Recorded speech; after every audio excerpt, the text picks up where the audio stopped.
നമ്മൾ വാക്ക് പാലിച്ചിട്ടുണ്ട്, നമ്മൾ എത്തേണ്ടടുത്ത് എത്തിയിട്ടുണ്ട്, കൊടുക്കേണ്ടത് കൊടുത്തിട്ടുണ്ട്. ഇനി ഇല്ലാന്നൊന്നും പറയരുത്. ഏതായാലും നിങ്ങളെല്ലാവരുടെയും റിക്വസ്റ്റ് പ്രമാണിച്ച് നമ്മൾ വന്ന് അത് കൊടുക്കേണ്ട സ്ഥലത്ത് വന്ന് കാര്യങ്ങൾ അവതരിപ്പിച്ച് കൊടുത്തിട്ടുണ്ട്. നിൽക്കുകയാണ്. വന്നാ എത്തിയാ ഇവിടെ നിന്ന് വേണ്ടി ചെയ്യാൻ അയ്യടെ കൈയും കാലും കിടച്ചാണ്ടി ഇല്ലാത്തവരൊക്കെ ജീവിക്കേണ്ടേ കഷ്ടപ്പാട് തന്നെ.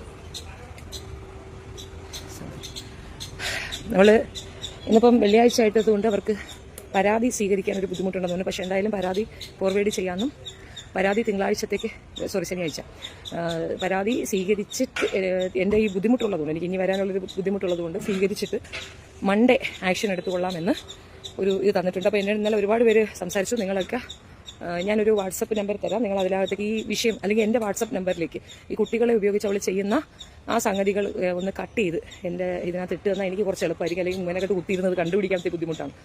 കുട്ടികളെ കൊണ്ട് തെറി വിളിപ്പിക്കുന്ന, കുട്ടികളെ കൊണ്ട് മോശം പറയിക്കുന്ന കുറച്ച് പേര് അല്ലാതെ കുറേ വീഡിയോ കൊണ്ടുവരുന്നു. തുണി പൊക്കി കളിക്കുന്നവരെണ്ണമുണ്ട്, അത് കിട്ടിയിട്ടുണ്ട്. അങ്ങനെ എന്തെങ്കിലുമൊക്കെ കൊണ്ട് തരിക. ഞാൻ നിൽക്കുന്നത് ഇവിടെയാണ്. പരാതി കൊടുത്ത ശേഷം വന്ന് നിൽക്കുകയാണ്. അപ്പോൾ ചുമ്മാ പറച്ചിൽ എന്നുള്ളത് എൻ്റെ പരിപാടിയല്ല, ഞാൻ പ്രവർത്തിക്കുന്ന വ്യക്തിയാണ്. അപ്പോൾ ഷാജി ഇതോ അതല്ലേ നമ്മുടെ വണ്ടി, ഇങ്ങോട്ട് വരുമോ? വയ്യായ്മയും നമ്മൾ കണക്കാക്കില്ല. എന്നാലും എൻ്റെ ശാരിക്ക് മോനെ നീ എന്നെ എന്നാലും വായിക്കൊള്ളാതെ ഇങ്ങനെയൊക്കെ പറഞ്ഞല്ലടാ പൊന്നോനെ. അതുകൊണ്ടല്ലേ എന്നാലും ഉമ്മച്ചിയെ പറഞ്ഞ് മനസ്സിലാക്ക്. മക്കളെ ഉമ്മച്ചിയുടെ അടുത്തുനിന്ന് പിരിക്കാനൊന്നും അല്ല ആൻറ്റി ചെയ്തത്. അങ്ങനെ മക്കൾക്ക് തോന്നണ്ട കേട്ടാ.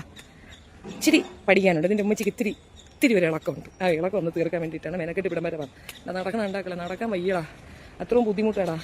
ഈ വയ്യാത്ത കാര്യം കൊണ്ട് ഞാൻ വന്നത് നിനക്ക് വേണ്ടിയിട്ടാണ്. നീ അത് മനസ്സിലാക്കി. ഇപ്പം മനസ്സിലായില്ലെങ്കിൽ കൊച്ചിന് കുറച്ച് കഴിയുമ്പോൾ മനസ്സിലാവും. ഉമ്മച്ചിക്ക് ട്രീറ്റ്മെൻറ്റിൻ്റെ ആവശ്യമുണ്ട്. ഉമ്മച്ചിക്ക് ഇച്ചിരി ഞട്ട് ലൂസായ ഞട്ടൊന്ന് സ്ക്രൂ ചെയ്ത് ടൈറ്റാക്കാൻ വേണ്ടിയിട്ട് വന്നതാ. അങ്ങനെ കുഞ്ഞുങ്ങളുടെ സ്വാതന്ത്ര്യത്തിലൊന്നും കയറി കളിക്കാൻ പാടില്ല. നിങ്ങൾ പഠിച്ച് നല്ല കുട്ടികളായി സമൂഹത്തിന് വേണ്ടിയിട്ട് നല്ലത് ചെയ്യണം. നിങ്ങളുടെ ഉമ്മയെ പോലെ കഷ്ടപ്പെടുന്ന പെണ്ണുങ്ങൾക്കൊക്കെ വേണ്ടിയിട്ട് നല്ല കാര്യങ്ങൾ ചെയ്യണം. അങ്ങനെ ചെയ്യാൻ വേണ്ടിയിട്ടാണ് ഇതൊക്കെ ചെയ്യുന്നത്. ആൺകുട്ടികൾക്ക് നല്ല രീതിയിൽ ജീവിക്കണം. അല്ലാണ്ട് ഇതുപോലെ ഉമ്മച്ചി പറയണേ കേട്ടിരുന്ന നാട്ടുകാരെ തെറി വിളിക്കാൻ പാടില്ല കേട്ടോ. അപ്പോൾ അതുകൊണ്ടാണ് അങ്ങനെ ചെയ്യേണ്ടി വന്നത്. നിർബന്ധിച്ചതാണ്, എൻ്റെ ഉമ്മ നിർബന്ധിച്ചിട്ടാണ്. അല്ലെങ്കിൽ ഇങ്ങനൊരു പ്രവൃത്തി എനിക്ക് ഇഷ്ടമില്ലാത്തതാണ്. ഞാൻ ജസ്റ്റ് വന്നൊരു പരാതി കൊടുക്കും, പറയും, ഇൻഫർമേഷൻ കാണിക്കും, പോകുന്നതിനപ്പുറം അത്ര സിവിയർ ആക്ഷനിലൊന്നും ഞാൻ ഇറങ്ങാറില്ല. ഇതിവിടെ ഇത്രയും ക്രൗഡായിരുന്ന ഒരിടത്തേക്ക് വന്ന് ഞാനിത് പറഞ്ഞിട്ട് പോകുന്നതിൻ്റെ റീസൺ കുഞ്ഞുങ്ങളുടെ ഭാവിയെ ഉദ്ദേശിച്ചുകൊണ്ട് മാത്രമാണ്. 5 മക്കൾ അവർ സൊസൈറ്റിയിൽ നല്ല കുട്ടികളായിട്ട് വരണം, അല്ലാതെ ക്രിമിനലുകളായി വളരാൻ പാടില്ല. ആ ഒരു കാര്യം തന്നെ നമ്മളോട് റിക്വസ്റ്റ് ചെയ്തത്. കുട്ടികൾക്ക് വേണ്ടിയിട്ട് നിയമമുണ്ട്, അല്ലാതെ എൻ്റെ മക്കളാണ്, ഞാൻ പ്രസവിച്ചതാണ്, എനിക്ക് എങ്ങനെ വേല വളർത്താം എന്ന ടേമില്ല. കുട്ടികൾക്ക് അവരുടെ റൈറ്റ്സ് ഉണ്ട്. അതിനാണ് ഇവിടെ ചൈൽഡ് വെൽഫെയർ കമ്മിറ്റികൾ. പിന്നെ പാലക്കാടേക്ക് തിങ്കളാഴ്ചയോ ചൊവ്വാഴ്ചയോ നമുക്ക് അവിടുത്തെ CWCയിൽ പോകാം. അപ്പോൾ ഞാൻ ഷാനിഫ മാഡത്തിൻ്റെ നമ്പരും ബാക്കി ഡീറ്റെയിലും ഒക്കെ ഞാൻ എടുത്തിട്ടുണ്ട്. അപ്പോൾ നമുക്ക് അവിടെ പോകാം. ഇവിടുന്ന് ഇവരത് ഫോർവേഡ് ചെയ്യും. നമ്മൾ ഇത്രയും ദൂരം വന്നതുകൊണ്ട് ഒരു ലെറ്റർ അവർ വാങ്ങി എന്നതേ ഉള്ളൂ. യഥാർത്ഥത്തിൽ അവിടുത്തെ ഹാളിലാണ് അത് ഫോർവേഡ് ചെയ്യുക. അവിടുത്തെ പഞ്ചായത്ത് പ്രസിഡന്റ് ആരാണോ അവരുടെ അടുത്തേക്ക് അത് ഫോർവേഡ് ചെയ്യും. ആക്ഷൻ ഉണ്ടാകും. 100% കുട്ടികളുടെ റൈറ്റ്സിന് വേണ്ടിയിട്ടുള്ള ആക്ഷൻ ഉണ്ടാകും. നമുക്ക് ഉറപ്പാണ്. അങ്ങനെയല്ലായിരുന്നോ? അത് കഴിഞ്ഞു കേട്ടോ. അപ്പോൾ സംഭവം ഓക്കെ ഞാനിതൊന്ന് പറയാൻ വന്നത്. എവിടെയെങ്കിലും നിർത്തി ഒരു ചായ വാങ്ങിത്ത. ഇപ്പം എടുക്കണം എനിക്ക് ചായ കുടിക്കണം. മോനെ ശാരിക്കോനെ മക്കളെ എന്തൊരു വേണോലും വിളിക്കണം കേട്ടാ. ഇവിടെ നിന്ന് വണ്ടി നോക്കാം, അവിടെ ഉണ്ടായിരുന്നാണ്.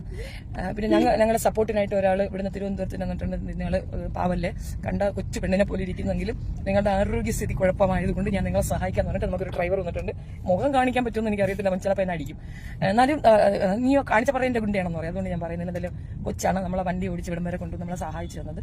സാധാരണ ഒരു നിയമമുണ്ട്, അതിനകത്തേക്ക് വണ്ടി കയറ്റരുത്. പക്ഷേ എനിക്ക് ആ നിയമം ബാധകമല്ല. കാരണം വയ്യാത്തതുകൊണ്ട് അവർ അകത്തേക്ക് വണ്ടി കയറ്റും. ഞാൻ അത്രയും ക്രൗഡായവരുടെ അടുത്ത് പോയി നമ്മളങ്ങനെ ഒരു ബുദ്ധിമുട്ടിക്കേണ്ടെന്ന് വെച്ചിട്ട് വണ്ടി പുറത്തിട്ടിട്ടാണ് ഞാൻ അകത്തേക്ക് പോയിട്ടുണ്ടായിരുന്നു. അപ്പോൾ അതിന് ഒരു സ്പെഷ്യൽ താങ്ക്സ് കേട്ടോ. എൻ്റെ സബ്സ്ക്രൈബ് നിങ്ങളെല്ലാവരും ഒരു നന്ദി പറഞ്ഞൊരു പാവത്തിന് ഒരു സ്പെഷ്യൽ താങ്ക്സ് പറഞ്ഞത്. അവനാണ് നമ്മളവിടെ കൊണ്ടുവന്നത്, സപ്പോർട്ട് ചെയ്തത്. അപ്പം പുള്ളി സഹായിച്ചതിന് നമ്മൾ നന്ദി പറയണം. ഷാരിക്കുമോനെ ഇതൊക്കെ പോലെ പഠിച്ച് ജോലിയായി അന്തസ്സായി അമ്മയെ നോക്കി കുടുംബം പോറ്റുന്ന ഒത്തിരി ആൺകുട്ടികളുണ്ട്. നിങ്ങളുടെ അമ്മയ്ക്ക് വേണ്ടത് ചികിത്സയാണ്. എന്ത് പറയാം, എൻ്റെ കൊച്ചിനെന്തോ പറ്റി. നമ്മൾ അപ്പം കുഞ്ഞപ്പം നെയ്യപ്പം അപ്പാപ്പം എന്നൊക്കെ പറയണം. എന്തരായെന്ന് അറിയാൻ വയ്യ മക്കളെ. ഈ വയസ്സിൽ നിങ്ങൾക്ക് ഇത് മനസ്സിലാകത്തില്ല. ഇച്ചിരി കൂടെ കഴിയുമ്പം നിങ്ങൾ പൊതുസമൂഹത്തിന്റെ മുമ്പിൽ അവഹേളിക്കപ്പെടും. ആ അവഹേളനം നിർത്താൻ വേണ്ടിയിട്ടാണ് പറഞ്ഞത്. നമ്മൾ വലിയ വ്യൂ ഉള്ളവളോ വലിയ സ്റ്റാൻഡ് ഉള്ളവളൊന്നും അല്ല, പാവമാണ്. പക്ഷേ നമ്മളെ കൊണ്ട് ചെയ്യാൻ പറ്റുമെന്നുള്ളത് ഞാൻ ആദ്യമേ പറഞ്ഞാണ്. വെറുതെ ചൊറിയത് ഞാൻ മാന്തി പറിച്ച് വിടുമെന്ന് ഞാൻ പറഞ്ഞാണ് എണ്ണം കേട്ടോളൂ. അടുത്തുള്ള കേൾക്കാത്തതുകൊണ്ടല്ലേ, എന്നെ കൊണ്ടത് ചെയ്യിച്ചതല്ലേ. ആരാ എണ്ണൊക്കെ എണ്ണെടുക്കാൻ ബാക്കിൽ? അപ്പം ഇല്ലേ അതോ അതിൻ്റെ അടുത്തൊന്നും വേണ്ടത്. നമ്മുടെ ഇളയ സന്തതിയാണ്. അയാളാ ഫോണിലെങ്ങനെ കാണിച്ച അയാൾ സെലിബ്രിറ്റിയാണ്. പിന്നെ ചുമ്മാ ഇരിക്കേ അതവിടെ ഇരുന്നോണ്ട് പോട്ടെ. ആ മൊബൈലല്ലോ പാട്ട് കേൾക്കുക. മോനൊരു ഹായ് പറയോ? ആണ്ടാ വല്ല കാര്യം ഉണ്ടായിരുന്ന നിനക്ക് എന്തിന്റെ സാക്കേടാണ്? അതിന്റെ ആയിരിക്കണം അത്ര ഞാൻ ഇപ്പൊ കേൾക്കും. അസ്സലാമു അലൈക്കും. അവൻ അങ്ങനെ സിനിമ ഫീൽഡിലൊന്നും വരുന്ന അയാൾ വേറെ ഏതോ ലെവലിൽ പോകണം, അന്യഗ്രഹ ജീവിയായിട്ട് ജീവിക്കാൻ ആഗ്രഹിക്കുന്നത്. നമ്മളെയൊക്കെ പോലുള്ള നിങ്ങൾ ഞങ്ങളെയൊന്നും കണ്ടിട്ട് അവൻ വന്നില്ലേ, ഫേസ് കാണിച്ചില്ല, പിന്നെന്തുവാ?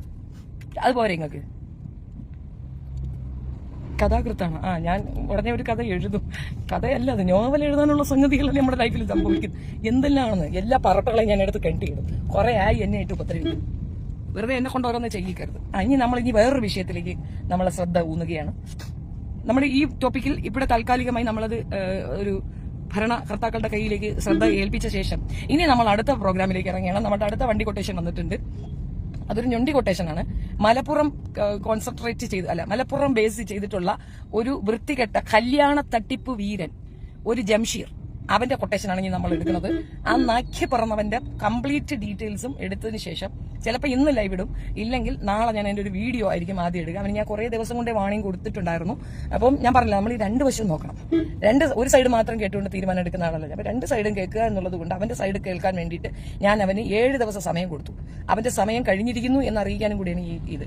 ഇനി അവനാണ് നമ്മളുടെ അടുത്ത ഒരു കണ്ടന്റ്. ഓക്കെ, അപ്പൊ അത് വരും ദിവസങ്ങളിൽ ഇടാം. എന്തായാലും ഞാൻ സാമ്പിൾ വെടിക്കെട്ട് ഇപ്പൊ പോസ്റ്റ് ചെയ്തിട്ടേക്കാം. ഒരു ഖുർആൻ പാരായണമാണ്, അത് നമ്മൾ കേൾക്കണം. കാരണം നമ്മളെല്ലാവരും ഇസ്ലാമിയരെല്ലാവരും അത്രത്തോളം പ്രിയപ്പെട്ടതായി വിശ്വസിക്കുന്ന, അല്ലെങ്കിൽ അത് അത്രയും നെഞ്ചിലേറ്റിക്കൊണ്ട് നടക്കുന്ന കഅബയിലിരുന്ന് ഖുർആനിൽ കൈവച്ച് അവൻ പറഞ്ഞ ഒരു സത്യം. ഇവനെ എന്താ ചെയ്യേണ്ടെന്നറിയാം. മുട്ടുസൂചി കിട്ടുമോ? അത് കിട്ടണമെങ്കിൽ അത് വെച്ചൊരു പ്രയോഗം നടത്തിയാൽ മാത്രമേ ഒരു ചായ വാങ്ങി തടാ മോനെ.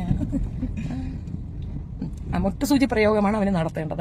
അവനെ ഞാൻ ജംഷീറെ, ഞാൻ നിന്റെ അടുത്ത് 100 വട്ടം ഞാൻ പറഞ്ഞു, മര്യാദയ്ക്ക് ആ പെങ്കൊച്ചിന് കിട്ടേണ്ട അവളെ കയ്യിൽ നിന്ന് 20 പവന്റെ സ്വർണ്ണമാണ് അവ അടിച്ചു മാറ്റിയിരിക്കുന്നത്.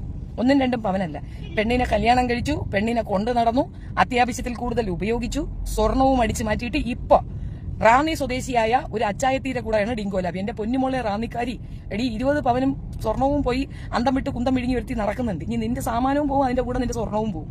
സൂക്ഷിച്ചാൽ ദുഃഖിക്കേണ്ട. വരുന്ന അടുത്ത പെൺകുട്ടികൾക്കൊക്കെ സൗദിയിലാണ് ഈ ചെയ്ത സർട്ടിഫിക്കറ്റ് പെൺകുട്ടിയുടെ കയ്യിലുണ്ട്. അപ്പൊ ആകെ മൊത്തത്തിൽ ഒരു നല്ല വിവാഹ തട്ടിപ്പ് വീരനാണ് അവൻ. ഇത്രയും വൾഗറായി, അതായത് മതത്തിൽ വിശ്വസിക്കുന്നു എന്ന് പറഞ്ഞുകൊണ്ട് മതവാദിയായിട്ട് അഭിനയിച്ച് ഖുർആനിൽ കൈവച്ചുകൊണ്ട് പെൺകുട്ടികളെ ഈ രീതിയിൽ മിസ്യൂസ് ചെയ്യുക മാത്രമല്ല, മറ്റൊരു സമുദായത്തിലെ പെണ്ണിനെ കൂടെ ഇതുപോലെ ഉപയോഗിക്കണം. ആ പെണ്ണ് കല്യാണം കഴിഞ്ഞ് ഭർത്താവും കൊച്ചുങ്ങളും ഒക്കെ ഉള്ള പെണ്ണാണ്, ഓർത്തോണം. ഇത് അപ്പുറത്തെ സൈഡിൽ കിട്ടി അവരെന്തോ പറയും, ഹണി ട്രാപ്പ് അല്ല, എന്താ പറയാ, ജാതി മാറ്റുന്നതിന് എന്തോ പറയുമല്ലേ, ലവ് ജിഹാദ് നടത്തുന്നു ഒരു കാക്കാമോനെന്ന് പറയും. ഇവന്റെയൊക്കെ കുത്തിക്കടപ്പിന് മതം തെറിയേക്കേണ്ട ഒരു അവസ്ഥയുണ്ട്. അപ്പൊ അത് ഇല്ലാണ്ടാകാനാണ് നമ്മൾ ശ്രമിച്ചത്. ഇനി മേൽക്കൊണ്ട് ഇവൻ ചെയ്യില്ല എന്നുള്ള ഒരു ഉറപ്പ് നമുക്ക് കിട്ടുക എന്നുള്ളതാണ്. അത് ചെയ്യും എന്നുള്ളത് കൊണ്ടായിരിക്കും 7 ദിവസമായിട്ട് അനങ്ങായിരിക്കും. നീ എന്താ വെച്ചാൽ കാണിച്ചു തന്നു, എന്നാ പിന്നെ കാണിക്കാന്നുള്ളതാണ്. ഏത് ചാനലുകാർക്ക് വേണമെങ്കിലും ഡീറ്റെയിൽസിന് സമീപിക്കാം, ഞാൻ തരുന്നതായിരിക്കും. എന്റെ വാട്സപ്പിൽ ബന്ധപ്പെട്ടാൽ മതിയാകും. ഓക്കെ, അങ്ങനെ കുറെ മരഭാരികൾ ഉണ്ട്. അപ്പൊ അതാണ് മണ്ണാർക്കാട് എപ്പോഴാ വരിക? അതാരാ മണ്ണാർക്കാടുള്ള? ഇവിടെ നിർത്തി ചായ കുടിയോ? ഇതാണ് ഈ കൊച്ചു പിള്ളേരുടെ കുഴപ്പം. ഇവന്മാർക്ക് വണ്ടി കിട്ടിയാൽ പിന്നെ ഇവന്മാര് വിചാരിക്കുന്നത് ഫ്ലൈറ്റ് കിട്ടിയെന്ന്.